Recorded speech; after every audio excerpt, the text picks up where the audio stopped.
ქართველებს ისეთი ყოფნა არ ყოფნის დრო გვედგა, რომ გამოსავალი ერის პირველი კაცებისთვის მეტად სათუო იყო. 100,000-ობით ქართველს სამშობლოდან ირანისკენ მიერეკებოდა შაჰ-აბასი, ხოლო მათ ნასახლარზე მომთაბარე თურქმანებს ასახლებდა.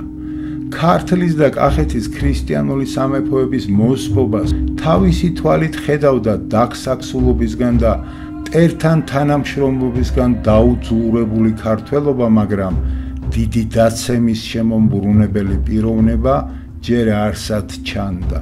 სანამ ყველაფერი სწორედ იმ ქართველმა არა იყო თავის თავზე, ვინც შაჰ-აბასს უბეში ეჯდა და მისი ერთ-ერთი ნდობით აღჭურვილი ქვეშევრდომი იყო. განახლებულ გააგრძელი საქართველოს ისტორიას მომდევნო სერიაში მოგითხრობთ იმაზე, თუ როგორმა საზოგადოებამ შეძლო შაჰ-აბასის 4 შემოსევის შემდეგ ის, რასაც ჩვენს ისტორიაში მარტყოფი და მარაბდა ქვია.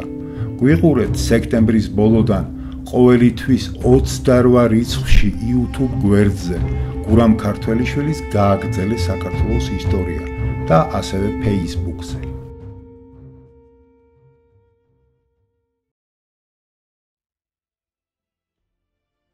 გააგრძელე საქართველოს ისტორია.